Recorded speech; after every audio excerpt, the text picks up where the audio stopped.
drôle de stage pour cette étudiante en soins infirmiers. Voilà, est-ce que tu peux prendre le crâne, la tête?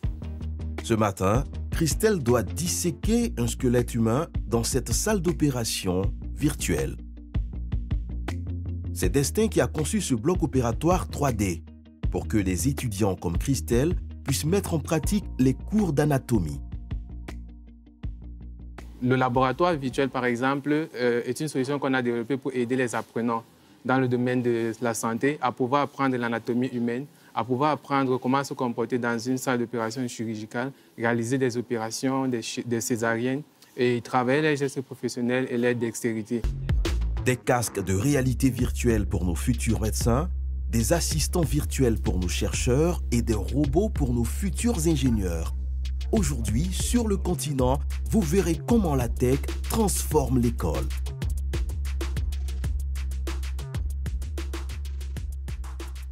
Je peux voir déjà l'œsophage qui est ici juste en dessous, en deçà de la bouche. Je peux identifier l'œsophage. Retour à Yaoundé, où notre étudiante poursuit son exploration virtuelle du corps humain. Oui, il y a des... Regarde autour de toi. Allons-y, 360 degrés, reconnais ton environnement. Elle n'a jamais eu l'occasion de faire une telle inspection en situation réelle. J'ai pu toucher du doigt certains équipements du bloc opératoire que, en tant que stagiaire, je ne pourrais pas toucher lorsque je serai en stage. J'ai pu toucher certains organes du corps, tels que le squelette. J'ai pu visualiser comme si c'était dans un environnement réel, mais plutôt en virtuel, les différentes parties du corps, les différentes zones du corps que j'ai pu étudier dans mon cahier et puis dont je n'avais pas eu l'occasion de voir. Si cette expérience correspond autant à son cours d'anatomie de 3e année de licence, c'est parce que Destin et son équipe récupèrent les contenus pédagogiques des universités pour en faire des univers virtuels. Ces contenus généralement sont des images en 2D. Ce que nous avons fait ici, nous les avons matérialisés en 3D et nous les avons rendus interactifs. Là, par exemple, c'est un os. C'est un os humain. Vous voyez, là, on a le système squelettique. Là, il peut le décomposer et observer tous les différents os de ce système-là. Pour l'heure, ces séances d'expérimentation sont gratuites pour les étudiants. La jeune start-up teste l'outil et la conformité des univers virtuels qu'elle conçoit avec les programmes des écoles. À terme, elle aimerait proposer aux écoles et aux universités des salles équipées de ces casques pour un minimum de 5 millions de francs CFA, moins cher que l'aménagement d'un laboratoire. Comme des laboratoires, ces salles-ci seront plutôt équipées avec des casques de réalité virtuelle. Le professeur ou les apprenants, après un cours, peuvent visiter cette salle, comme ça se faisait par le passé avec des salles multimédia. Cette fois-ci, ils vont aller dans les salles virtuelles, mettre des casques, s'immerger dans des environnements virtuels et revisiter leurs cours. En plus du casque virtuel, Destin a pensé à une application pour les étudiants. Pour 2000 francs CFA par an, ils auront accès au même contenu disponible dans le casque avec en prime un assistant virtuel. Aujourd'hui, presque tous les étudiants utilisent ce type d'assistant. Pour corriger des fautes de grammaire ou faire des synthèses de documents, la star de ces outils, c'est ChatGPT. Sur le continent aussi, des entrepreneurs se sont lancés sur ce créneau.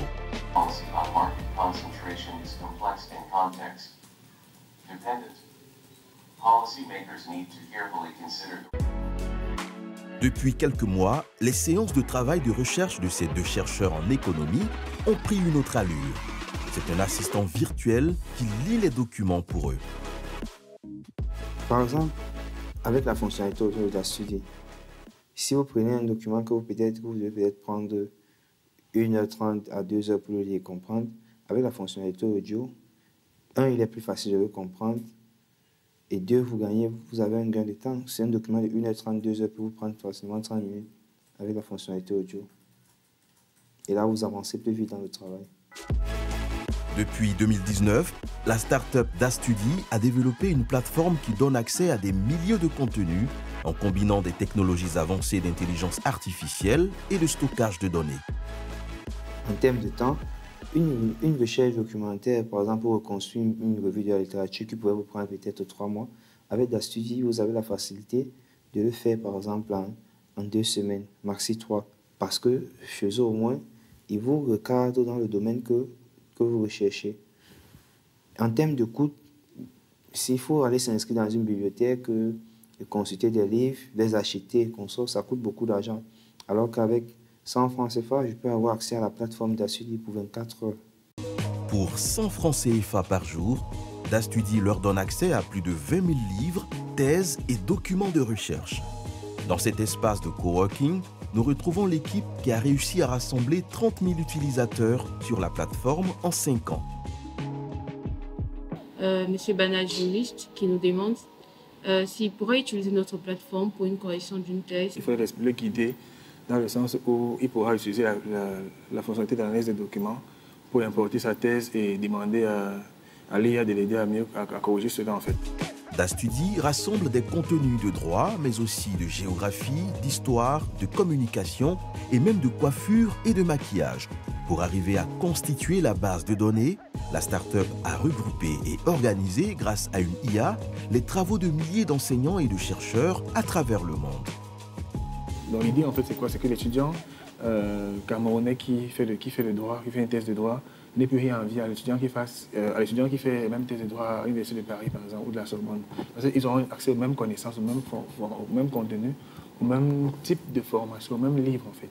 Pareil pour l'enseignant, il pourra facilement mettre ses contenus de formation à jour durant les dernières tendances avec notre modèle d'IA qui a ces connaissances-là des formations étrangères.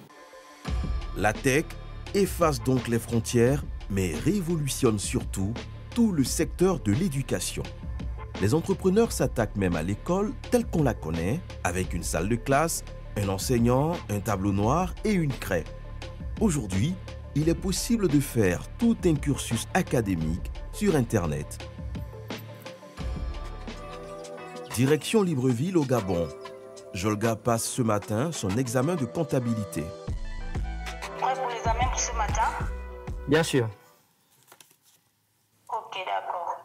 Donc veuillez ne pas bouger. L'enseignant va se connecter dans un instant. Comme pour ses cours, Jolga est chez lui dans le 1er arrondissement de Libreville. Et Cindy, qui surveille l'évaluation, est à l'autre bout de la ville. Et s'il vous plaît, je peux visualiser votre talenco? Pendant les examens, c'est elle qui fait office de censeur. Ok, je tourne la caméra. Donc, regardez. Regardez. Voilà. Voici l'environnement dans lequel je me trouve. Une police qui permet à cette école en ligne de garantir la qualité des résultats obtenus par ses étudiants. Ma technique de vérification pour que l'étudiant ne triche pas, c'est de veiller à ses alentours, voir s'il n'y a aucun document, voir ses faits et gestes et recadrer certains propos quand dans leur échange, parce que nous sommes souvent confrontés à des problèmes où voilà, il y a des questions posées et l'étudiant, paf, il a donné la réponse et vers la fin, il se souvient que voilà, il doit revenir sur la question, il y a eu problème et puis bon, l'enseignant l'autorise et là, paf, j'interviens, je dis non, c'est passé en fait, parce que quand le chrono est passé, c'est passé. Jolga est inscrit en première année de licence banque et finance à l'Université virtuelle du Gabon. Ce matin, il sera évalué pour valider son premier semestre de l'année. Quel document comptable montre la situation financière d'une entreprise à un moment donné? Je reprends. Quel document comptable montre la situation financière d'une entreprise à un moment donné? Réponse A. Le journal. Réponse B. Le grand livre. Après son baccalauréat, le jeune homme a choisi l'entrepreneuriat. Mais très vite, il s'est rendu compte qu'il avait besoin de bases en gestion d'entreprise. Réponse C, monsieur, le bilan. C'est noté. Après sa première année, il devrait être capable de faire lui-même le bilan comptable de sa start-up. Cette université offre un système accéléré pour les étudiants qui ne peuvent pas se consacrer qu'aux études. Il faut être autodiscipliné. C'est vrai qu'avec les occupations, c'est un peu chaud. Tu arrives, tu es fatigué, mais il faut quand même que tu trouves du temps pour jeter un coup d'œil sur le document, pour lire quelque chose, pour chercher à faire une recherche. Mais sinon, il faut au préalable être autodiscipliné pour pouvoir réussir avec les cours en ligne. Comme Jolga, des centaines de jeunes actifs se sont inscrits dans cette université qui n'a aucune salle de cours. En dehors de ce siège qui abrite les départements administratifs, il n'y a rien de physique. Mais le patron revendique des similitudes avec l'école classique. Avoir une école virtuelle, ça ne coûte pas moins cher. Voilà, parce qu'une école virtuelle, c'est d'abord un site, c'est d'abord une plateforme, c'est d'abord un logiciel, c'est d'abord des modules. Donc, nous payons des hébergements, nous payons des modules, nous payons le nom de domaine même www.unifga.org, rien que ce nom de domaine est payant. Donc, il y a quand même des charges fixes qui sont là. Donc, les réalités que vivent les écoles en présentiel sont les mêmes. La seule différence, c'est le mode d'enseignement. Le mode d'enseignement, la pédagogie, la tech s'attaque à tous les niveaux des plus grands aux plus petits.